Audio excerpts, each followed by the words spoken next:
What's up guys, welcome back to the channel. Today I want to talk about smart money trading, the reality of smart money trading. Before I start, this is not intended to be a very negative video, but I've seen so much bullshit about smart money trading, concepts, those type of things. So I really want to make this video clear and hopefully it's not too negative.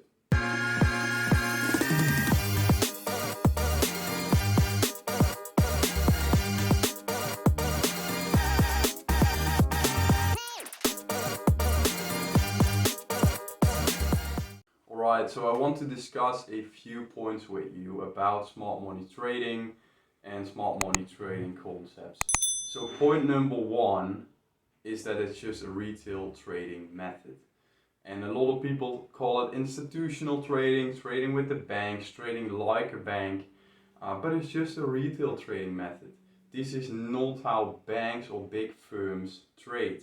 The majority of big firms are in the Forex market, not for directional moves, but usually for hedging. So I think it's very strange that people call it, I'm trading with the banks, institutional trading. They've never even worked at an institution and they call it institutional trading. Smart money trading is just a retail trading method. And that's it, there's nothing really special about it. It's just a method that you can use to become profitable, just like it is when you buy a moving average crossover or something like that. It is just a trading method. And if it works for you, great. But if it doesn't work for you, find something that works for you. That's the bottom line. But it's not some holy grail that a lot of Instagrammers and YouTubers try to portray it as. It's just a method. It's just a retail trading method. So if you see someone saying like, oh, banks enter at the high of this candle, there are a lot of big bank orders. It's completely bullshit. That's just not how it works. Even let's say you trade a market where you can see the order book and you highlight that exact same level. You can just see how many orders go through at that so-called bank level. And then you can just see like, fuck, there's not a lot of orders going through here. And then you know that this method, I'm not saying it doesn't work. It can be profitable. I know some guys that use it or something like it and that are making money. So it can definitely be used to make money, but don't get delusional about you're entering at a candle where the bank has their orders. It's just ridiculous.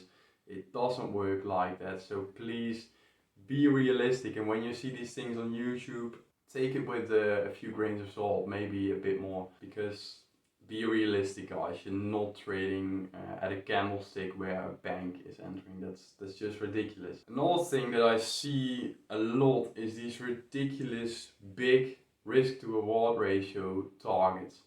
And that's just such an unhealthy way of trading in terms of performance, in terms of mental clarity and health. It is ridiculous. Let's say you have every trade, you have a target of around 1, so you risk 1 to make 20 R. The odds of winning are below 10%. So your win rate is so low. And because your win rate is so low, you're going to lose 10, 15, 20 times in a row. Can you handle that emotionally? I know a lot of people can't handle that. And that's really the downside of trading like that with huge risk to reward ratios. Another thing is that let's say you miss the winning trade. So let's say you take all the trades and you're losing. Then your winning trade comes along, but you're in the gym. Then you're fucked. You should have taken that one, because that one basically makes back all the money you lost on the other trades. But now you missed it, and then you might lose the next 10 trades again. And that's something not many smart money dudes talk about, but that's the reality of trading with a low win rate.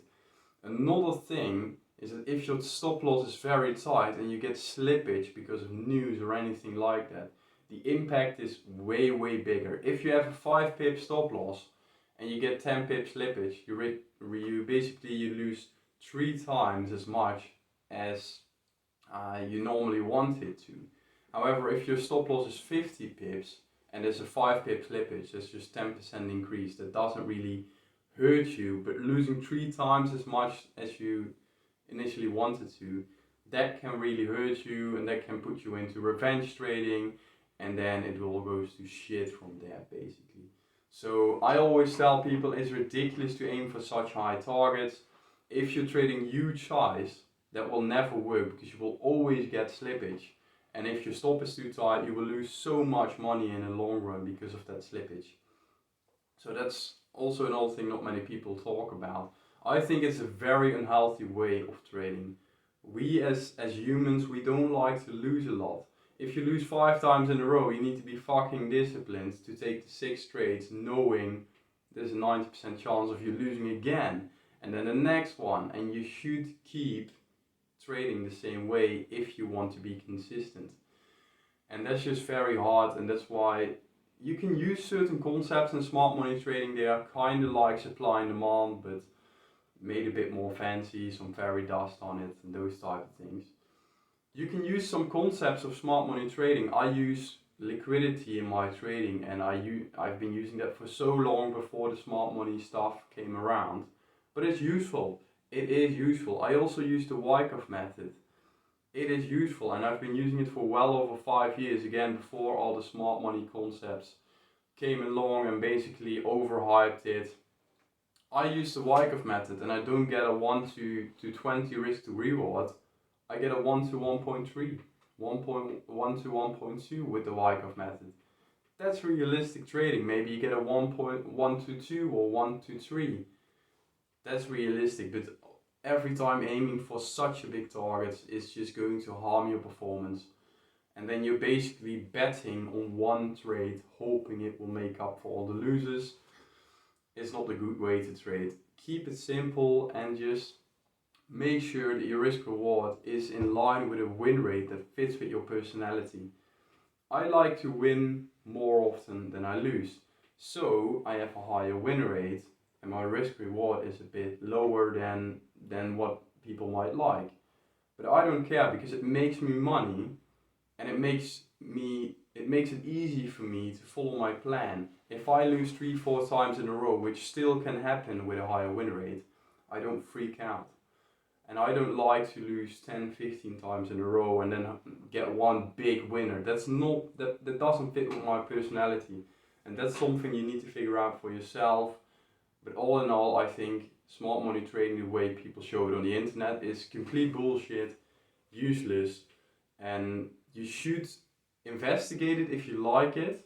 You should learn the concepts behind it and then see if it fits with you and build your own trading strategy around it, but not with ridiculous targets, bank candles, all this type of shit, because it will just basically make your learning curve way longer, because you're just learning stuff that isn't really accurate and those type of things. So keep that in mind, guys.